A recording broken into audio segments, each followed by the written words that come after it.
Ça va, ça fait longtemps. J'espère que vous avez passé une bonne semaine.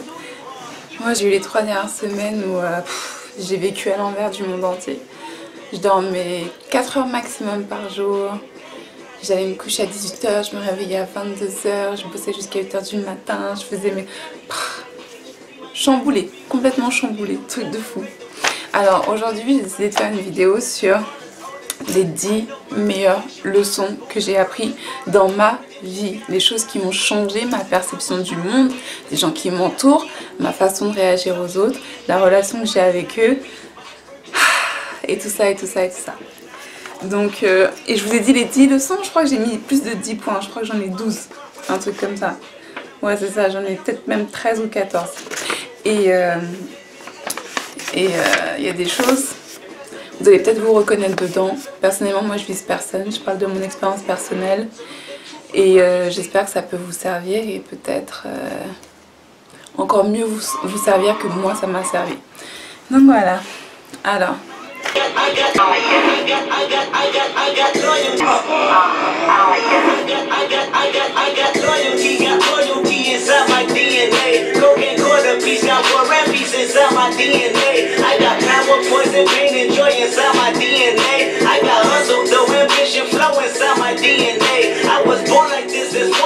immaculate conception, not transform like this, perform like this, was yours, you a new weapon, I don't contemplate, I meditate, they're off your fucking head, this that put the kids to bed, this that I got realness. Est-ce que je l'ai fait dans l'ordre ou je l'ai fait au hasard? Je sais pas trop. Parce que du coup j'ai pas fait d'ordre en fait, hein, j'ai juste marqué talalala.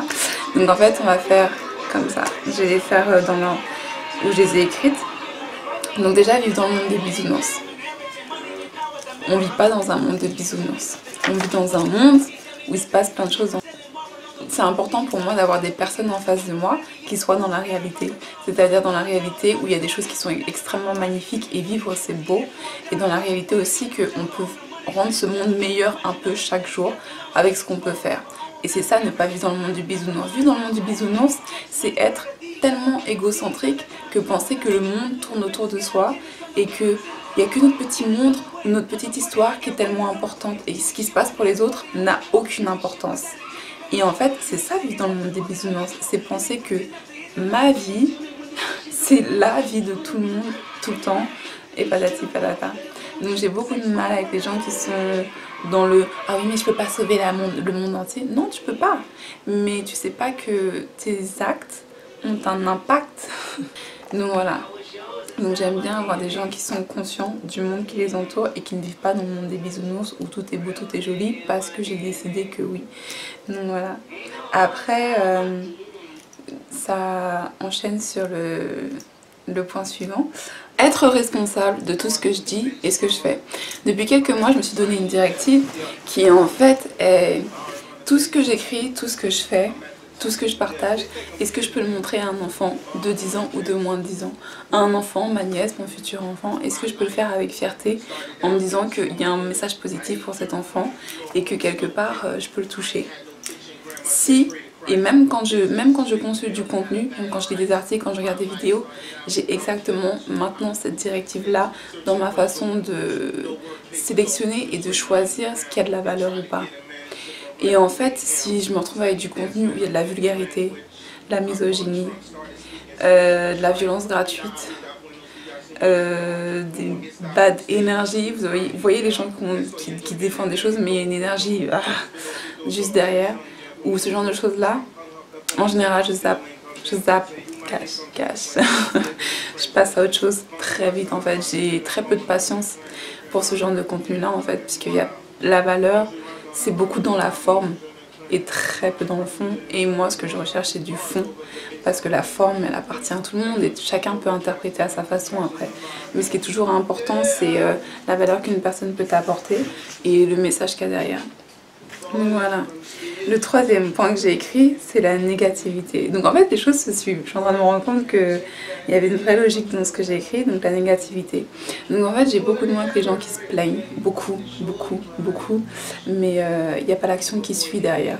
C'est-à-dire qu'il y a plein de gens qui vont attendre que les autres changent pour eux sur ce que eux ne sont pas capables de changer. C'est-à-dire qu'on va, entre autres là, je pense, là, tout de suite maintenant, au scandale H&M. C'est-à-dire que H&M, au début, moi quand j'ai vu la photo, je pensais qu'il y avait marqué Monk sur le t-shirt. Et un monk, c'est un petit Bouddha en fait, c'est quelque chose de quand même assez valorisant. Et en fait, non, je me suis rendu compte que non, c'était marqué monkey. Et dans la société contextuelle dans laquelle on vit, c'est juste pas acceptable en fait, hein, clairement.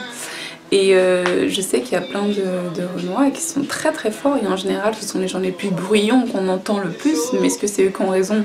Pas forcément. Mais quand j'ai eu cette polémique, en fait je me suis rendu compte qu'il y a des gens qui sont blindés d'une hypocrisie pas possible. Parce qu'en fait H&M, ce qu'ils ont fait, ou la personne, parce qu'on dit H&M, mais c'est la personne ou le staff ou l'équipe qui s'est permis de faire ça, c'est parce qu'ils se le permettent parce qu'ils peuvent. Et pourquoi ils peuvent? Ils peuvent parce que quand on observe la communauté afrodescendante d'un point de vue extérieur, on se rend compte que les noirs entre eux se parlent comme ça, que dès qu'il y a une fille claire ou dès qu'il y a une fille qui n'assume pas qui elle est, on va la mettre sur un piédestal direct, ou qu'on a tendance à glorifier des gens qui nous parlent mal. Des gens qui nous parlent mal, qui nous insultent, qui nous disent ah vas-y toi là, et qui nous parlent comme ça en fait. Donc en fait il y a une espèce de dépendance à l'agressivité dans la communauté noire. Et en fait ça nous fait vendre. C'est ça que les gens achètent, c'est ça que la majorité des noirs se ruent dessus et achètent. Tout ce qui les agresse en fait. Donc c'est... Je vais pas utiliser les grands mots tu vois, parce que ce serait exagéré, mais je vais l'utiliser quand même pour que vous ayez une idée de ce que j'essaie de dire. C'est comme un syndrome de Stockholm. C'est-à-dire que comme on t'a battu dans l'enfance, il n'y a que les gens qui te battent que tu aimes. Pas ceux qui vont te dire « Hey, rise up, lève-toi, arrête de consommer ce qui te fait du mal, arrête d'écouter ce qui te fait du mal, arrête d'aimer ce qui te fait du mal, apprends à t'aimer d'abord et ensuite tu verras, tu pourras faire la différence entre ce qui est positif et ce qui est négatif dans ta vie. » Et donc ça, et ensuite, là je parle vraiment de la communauté afrodescendante, mais en fait ça peut vraiment s'élargir à toutes les communautés. J'avais écrit le besoin de validation. En fait, c'est fou, ça c'est si. Donc le besoin de validation, dans le sens où aujourd'hui, il y a beaucoup de gens qui vont te considérer par rapport au nombre de likes que tu as, par rapport au nombre de vues que tu as. Et donc, bon, après, les gens te considèrent selon leurs critères, hein, après, voilà. Mais en fait, c'est vachement condescendant.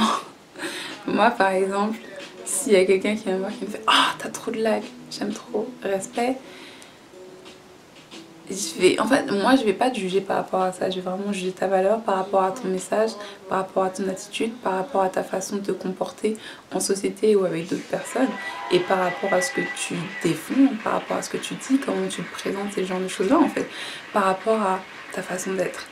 Donc en fait aujourd'hui on est dans une société où les réseaux sociaux ont tellement pris d'importance que les réseaux sociaux ce sont les nouveaux médias.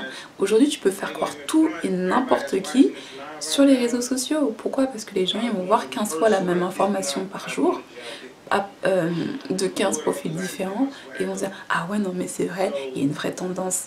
Non, en fait les réseaux sociaux c'est vraiment la minorité. Et comme je vous dis, c'est toujours ceux qui parlent le plus fort qui se font le plus entendre. Mais est-ce que c'est eux qui ont raison? À toi d'avoir ton libre arbitre en fait, hein, et surtout de bien choisir. Alors, et ensuite ça enchaîne sur bâcher des gens. Ah oui, bâcher les gens de notre communauté ou qui nous ressemblent. Donc ça rejoint le point de H&M. En même temps H&M, vous savez, ils utilisent quelque chose que nous, entre noirs, on laisse passer facile. Hein. C'est-à-dire qu'il y a plein de filles qui vont bâcher des filles qui ont les cheveux naturels alors qu'elles sont noires elles aussi. Et ça, j'ai envie de dire, waouh, c'est une des choses les plus choquantes pour moi. C'est comme des noirs qui vont venir me voir, qui vont me dire, Madeleine, fais gaffe dans ton business, hein, parce qu'on ne peut pas faire confiance aux noirs.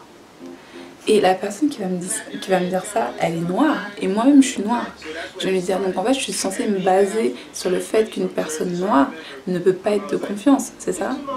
Donc je peux... Vous voyez ce que je veux dire? C'est-à-dire qu'il faut arrêter de, nous-mêmes en tant que noirs, centraliser notre couleur de peau sur notre valeur. Parce qu'en fait, les autres qui sont extérieurs, ils font « Ah, c'est comme ça que vous faites !» Bon, bah je peux faire la même chose et me faire de la thune. Puisque vous vous aimez tellement pas entre vous et vous-même, vous allez pouvoir m'aimer moi et les autres.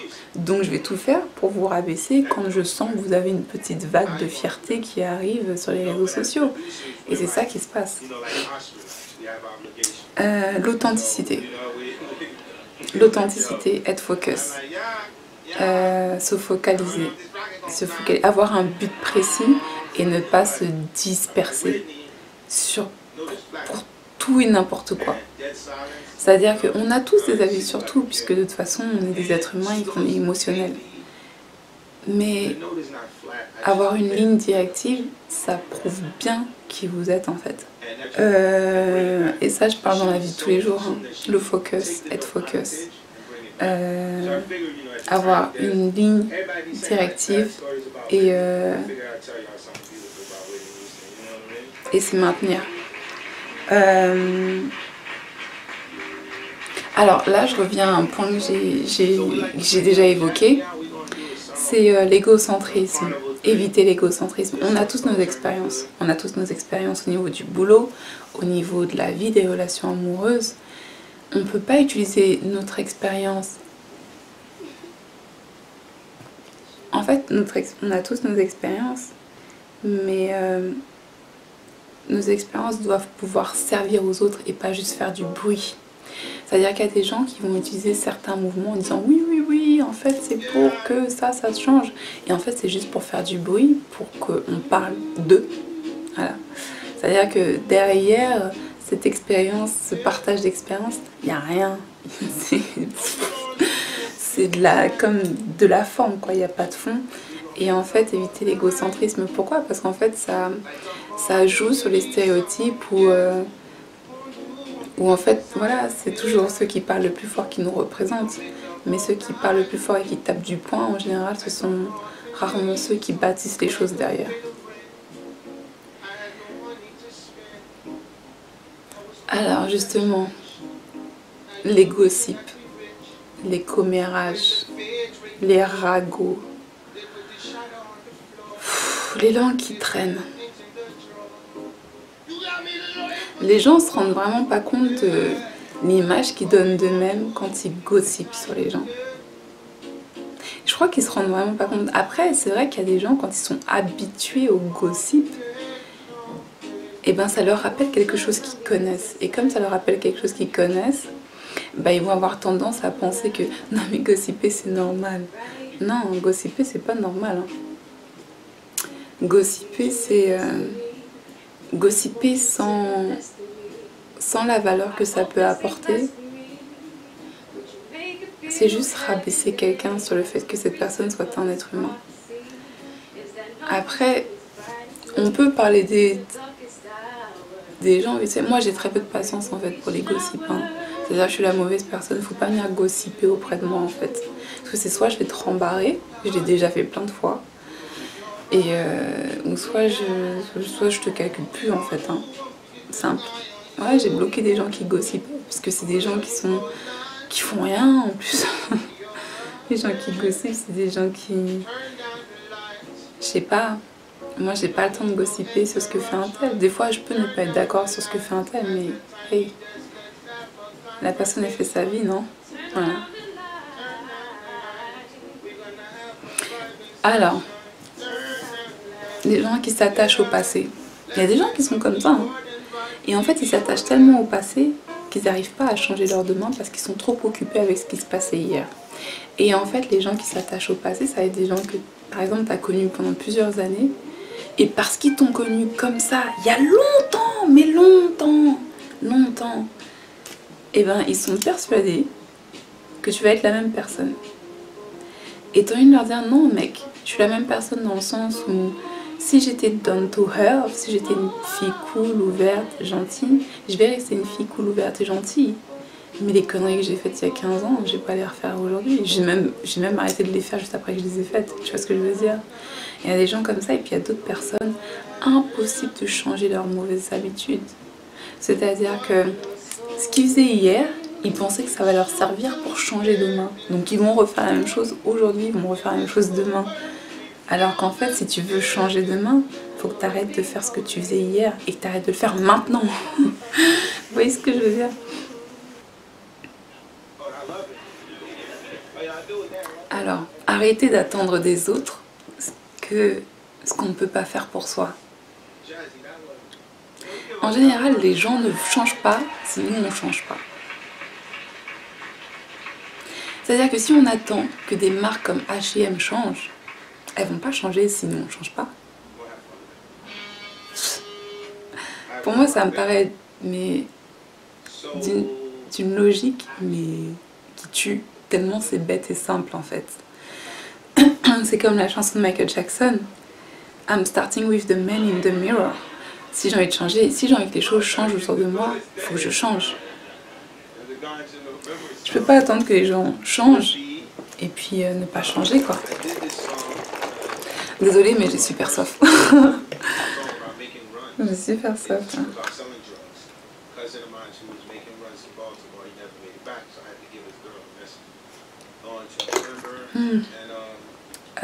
C'est mon smoothie du jour. Mangue, pomme. J'ai mis de la mangue, de la pomme, du citron jaune, du citron vert, cannelle, poivre, gingembre, abricot et figue. Yes. Yes. Ok.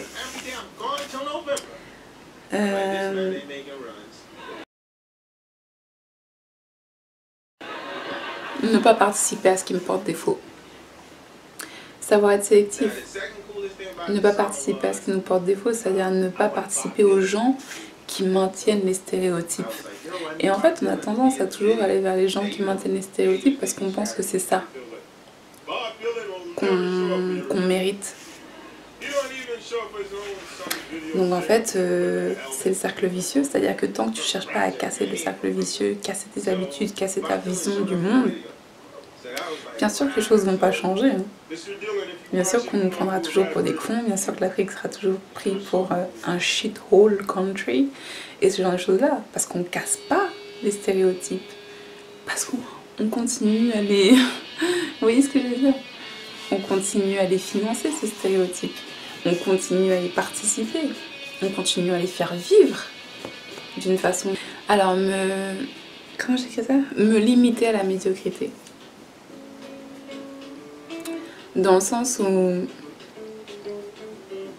Il y a plein de gens qui sont venus me voir pour bosser à Utopie. Des gens très bien. Des gens très bien. Où on peut faire tellement de choses. Je crois que surtout la femme noire ne réalise pas l'impact qu'elle peut avoir.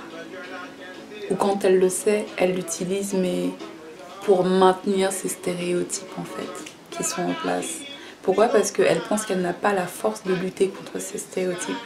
Les gens ne se rendent pas compte que le message d'Utopie est tellement big qu'ils ne comprennent pas. Et quand ils ne comprennent pas, la première chose qu'ils cherchent à faire, c'est bâcher, tacler, bâcher, défoncer, détruire, à rabaisser, alors qu'en fait ils participent eux-mêmes à leur rabaissement, à leur bâchement.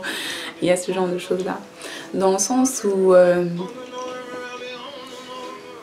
il y a plein de gens qui n'ont pas compris que en fait l'enfer il est ici, et tous les jours, que tu sois croyant ou pas, tous les jours, tes actions, tes pensées et tes mots sont soit une représentation de ce qu'on appelle diabolique, ou soit une représentation de ce qu'on appelle angélique. Ok? Donc en fait, c'est nous qui choisissons clairement, est-ce que tu marches dans les pas de Dieu, divin, ou est-ce que tu marches dans les pas du diable. Tous les jours, c'est nous qui choisissons. Donc tous les jours, c'est nous qui créons ou pas une certaine utopie, un monde dans lequel on aimerait vivre. Je suis tellement pas dans le monde des bisounours que je suis dans la réalité pure et dure. La réalité pure et dure, c'est que je suis responsable de ce que je dis, de ce que je fais, tout le temps, avec tout le monde et n'importe qui. Et que si une personne me maltraite, surtout pour les mauvaises raisons, c'est-à-dire que moi les gens ils vont me tacler et bâcher parce que je mange pas de viande, j'ai envie de dire c'est d'un ridicule pas possible. C'est comme si aujourd'hui fumer en fait c'était quelque chose d'absolument acceptable et que les gens diraient quoi elle fume pas, mais c'est qui cette Diego, mais elle se prend pour qui, encore une qui se prend pour une violette, hein. Elle se prend pour une violette, elle fume pas, ça y est, vous voyez ce que je veux dire?